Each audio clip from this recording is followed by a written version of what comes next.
కర్ణాటకలో మైనర్లకు social media ban విధించింది కర్ణాటక రాష్ట్ర ప్రభుత్వం. ఈ నేపథ్యంలో ఒక కీలకమైనటువంటి నిర్ణయాన్ని తీసుకుంది. దాన్ని సీఎం సిద్ధరామయ్య అనౌన్స్ చేశారు.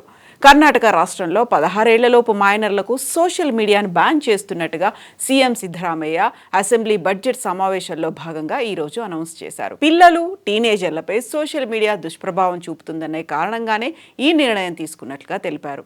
ఇక ఆస్ట్రేలియాలో మైనర్లకు సోషల్ మీడియాపై నిషేధం ఉంటే ఫిన్లాండ్, యూకే కూడా అమలుకు కసరత్తు చేస్తున్నాయని కర్ణాటక రాష్ట్ర ఐటీ మినిస్టర్ ప్రియాంక్ ఖర్గే వెల్లడించారు. కర్ణాటక సీఎం సిద్ధరామయ్య చేసినటువంటి ఈ సంచలన ప్రకటన అనేది ఇప్పుడు సర్వత్రా చర్చనీయాంశమైంది. పిల్లలు మొబైల్ ఫోన్ వ్యసనం బారిన పడకుండా అడ్డుకోవడానికి ఈ చర్యను చేపడుతున్నట్టుగా అనౌన్స్ చేశారు. ఈ రోజు ఉదయం అసెంబ్లీలో రాష్ట్ర బడ్జెట్పై ముఖ్యమంత్రి సిద్ధరామయ్య ప్రసంగించారు. రాష్ట్ర బడ్జెట్ను ప్రవేశపెట్టడం ఇది సిద్ధరామయ్యకు 17వసారి. కర్ణాటకలో ఎక్కువసార్లు బడ్జెట్ను ప్రవేశపెట్టిన నేతగా ఆయన రికార్డును సొంతం చేసుకున్నారు.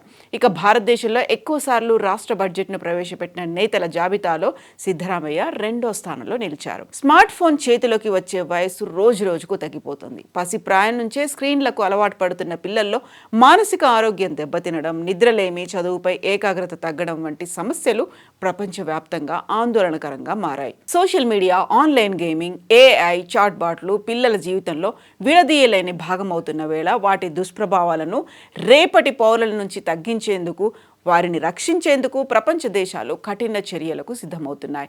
ఈ క్రమంలోనే బ్రిటన్ ప్రభుత్వం కూడా ఒక సంచలన నిర్ణయం దిశగా అడుగులు వేస్తోంది. 16 ఏళ్లలోపు పిల్లలకు సోషల్ మీడియా వినియోగాన్ని పూర్తిగా నిషేధించాలా అన్న అంశంపై యూకే ప్రభుత్వం తీవ్రంగా కసరత్తు చేస్తోంది. సోషల్ మీడియా అశ్లీల కంటెంట్ బారిన పిల్లలు పడకుండా రక్షించేందుకు ఆస్ట్రేలియా తరహాలో 16 ఏళ్లలోపు వారికి సోషల్ మీడియాను నిషేధిస్తూ చట్టం తేవాలని మద్రాస్ హైకోర్టు కూడా కేంద్రానికి సూచించింది.